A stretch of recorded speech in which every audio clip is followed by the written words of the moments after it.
He is the worthless one who dissolves all bonds of order, whose very name means without restraint, and whose influence transforms civilization into chaos through the systematic destruction of moral law.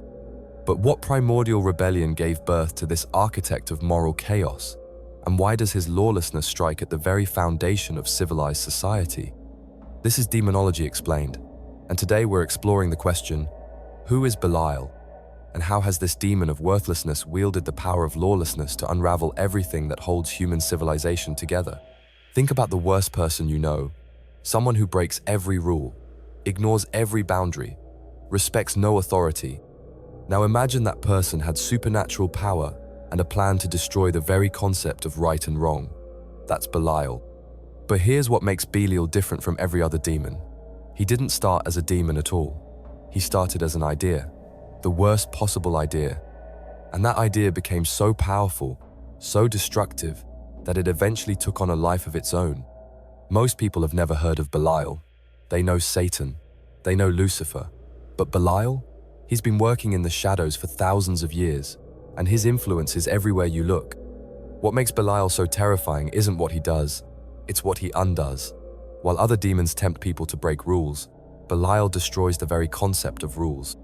While other demons corrupt authority, Belial makes authority itself seem illegitimate. While other demons promote rebellion, Belial makes rebellion seem righteous. And here's the scariest part, he's winning. In the earliest Hebrew writings, around 1000 BCE, there existed a concept so opposed to divine order that it couldn't even be given the dignity of a name. It was simply Belial, meaning worthlessness, wickedness without value or purpose. This wasn't initially describing a demon, it was describing a type of person, the worst type, people who had abandoned all moral restraint, who lived in complete opposition to divine law and social order.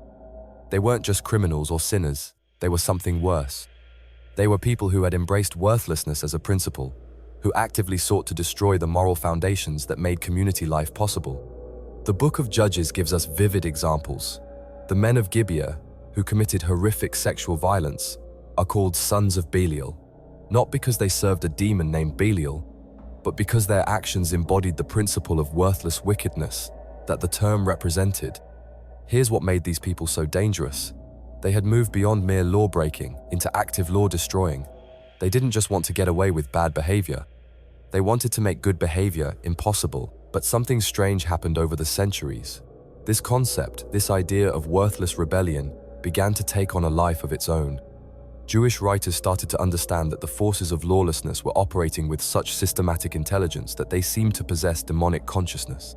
The Dead Sea Scrolls present Belial not as an abstract concept, but as a literal demonic entity, the leader of the sons of darkness, those spiritual forces dedicated to destroying divine law and moral order throughout the universe.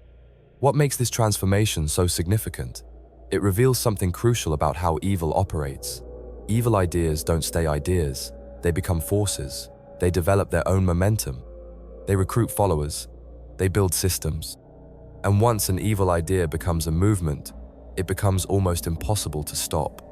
Here's Belial's basic methodology. He doesn't simply break law, she corrupts the very concept of law itself. He works by convincing people that moral law is arbitrary, that authority is illegitimate, that rules are just tools of oppression used by the powerful to control the weak. The Apostle Paul's reference to Belial in 2 Corinthians completes this transformation. He presents Belial as the direct opposite of Christ. Where Christ represents perfect submission to divine will, Belial represents perfect rebellion against all moral order. This marks our entry into the main conflict, the systematic transformation of moral concept into demonic destroyer. What started as a description of worthless behavior had become an active force working to make all behavior worthless. But here's what makes Belial so sophisticated. He doesn't appear as an obviously evil force. He masquerades as liberation. He presents the destruction of moral order as the path to human freedom and authentic self-expression. His whisper is always the same. Why should you submit to rules you didn't make? Why should you obey authorities you didn't choose? Why should you let others tell you what's right and wrong? It sounds reasonable. It sounds like freedom. But it's actually the most subtle form of slavery ever devised. Because when you destroy moral order, you don't get freedom. You get chaos. And in chaos, only the strongest survive. This is where we see Belial's true goal revealed. He doesn't just want individual rebellion.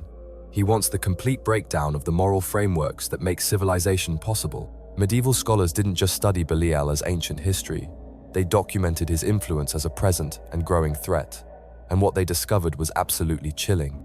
The Pseudo-Monarchia Daemonum describes Belial as one of the most powerful demons, created immediately after Lucifer. But his power isn't in dramatic displays of supernatural force. His power is in corruption, slow, systematic, institutional corruption. Here's how Belial operates. He begins by identifying legitimate grievances against authority, real problems, actual injustices. Then he gradually transforms justified criticism into total rejection of the concept of legitimate authority itself. He whispers that all law is oppression, that all authority is illegitimate. That individual will should be the only governing principle in human affairs. Medieval exorcists documented specific patterns in Belial's attacks on communities. Unlike demons that target individuals, Belial specializes in corrupting institutions, governments, churches, families, social organizations.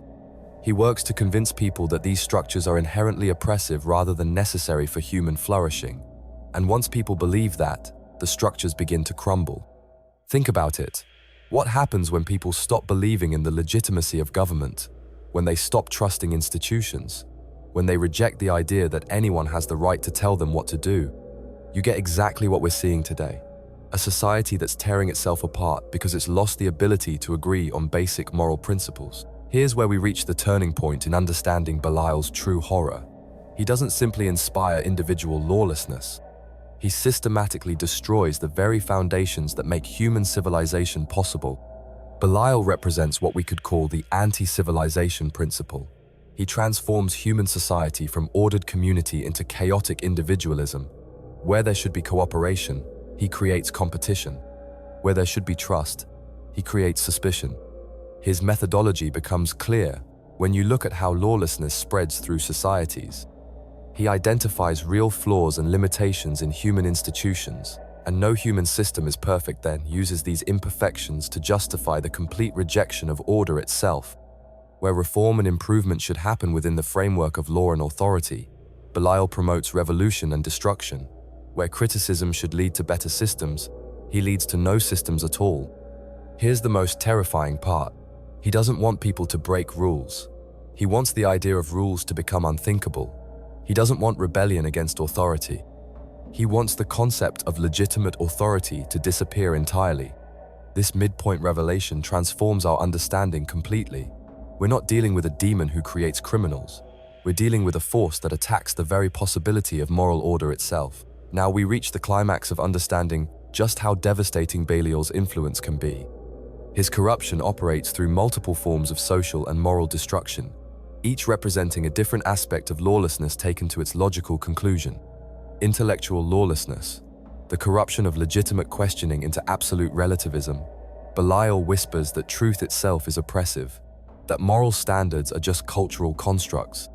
His victims become convinced that all moral claims are equally valid, making moral discourse impossible. Social lawlessness, the transformation of legitimate criticism into revolutionary destruction. Under Belial's influence, people become convinced that reform is impossible, that all existing institutions are irredeemably corrupt. They begin to view all social structures as illegitimate impositions on individual will.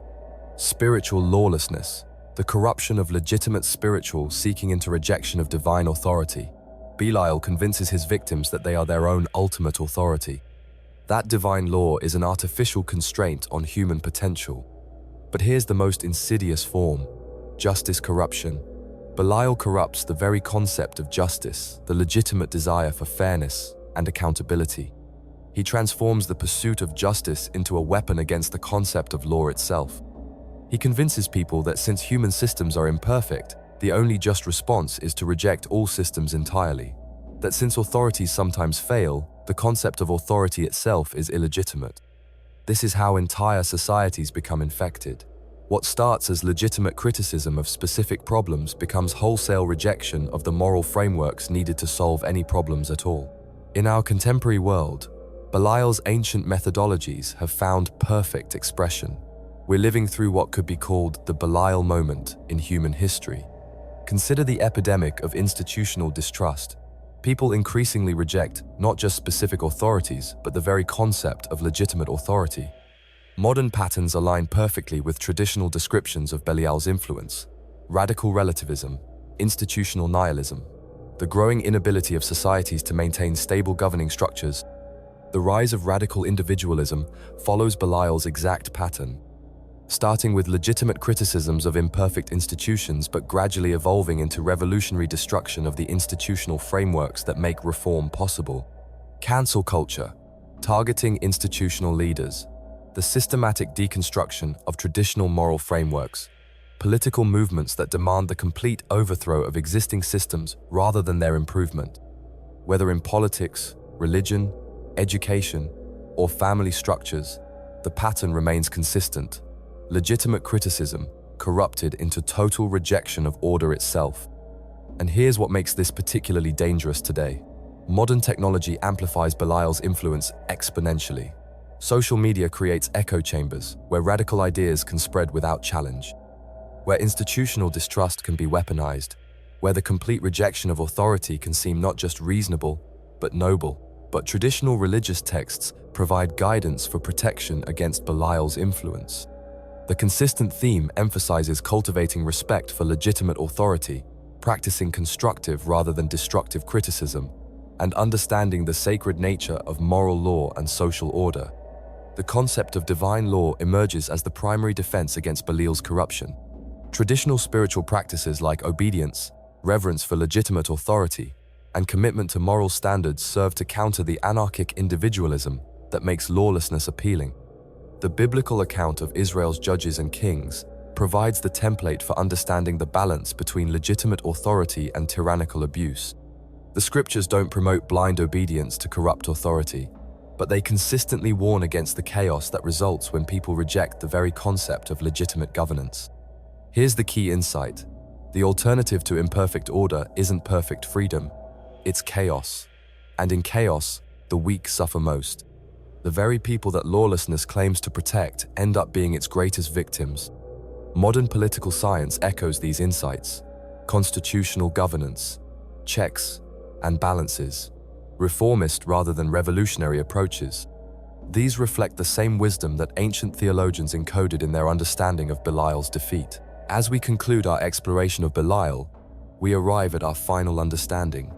The transformation from abstract concept to personified demon reflects the timeless human tendency to confuse legitimate criticism with destructive rebellion, to mistake authentic freedom for moral anarchy. Whether understood as literal demonic influence or as powerful metaphor for destructive social patterns, Belial represents one of civilization's most fundamental and dangerous temptations. In our age of institutional distrust and radical individualism, the ancient warnings about the demon of lawlessness carry urgent relevance. The ultimate message isn't about blind submission to authority. It's about wisdom concerning the sacred nature of moral order and legitimate governance. Understanding Belial's influence provides insight into the spiritual dimensions of law and authority, the difference between constructive criticism and destructive rebellion, the profound responsibility that comes with living in civilized society. The final image: your sacred choice. In a world that often confuses freedom with lawlessness, justice with destruction, and authenticity with moral relativism, the ancient wisdom about Belial offers a different way. The possibility of ordered freedom, legitimate authority, societies built on moral foundations rather than individual whim. You now understand the full story, from worthless concept to systematic destroyer, from moral emptiness to institutional chaos, from legitimate criticism to anarchic rebellion. The pattern has been revealed, the methodology exposed, the ancient warnings made clear. What will you choose? The chaos of lawlessness that destroys the possibility of justice, or the order that makes justice possible? The radical individualism that isolates and atomizes, or the social bonds that create authentic community? The path of worthless rebellion, or the way of constructive reform within moral law? But remember this: in choosing order over chaos, respect over rebellion, moral law over arbitrary will, you're not just making a personal decision. You're participating in a spiritual battle that has raged since the beginning of human civilization. You're taking your stand against one of the most foundational threats to everything that makes human flourishing possible. The worthless one still whispers his seductive promises of freedom through destruction. He still offers the intoxicating satisfaction of rebellion disguised as justice. He still makes breaking things seem easier than building them. But true order, moral, just, and life-giving order remains not just possible but essential. It is, in fact, the only foundation upon which authentic human freedom and dignity can be built. The choice, as always, is yours to make.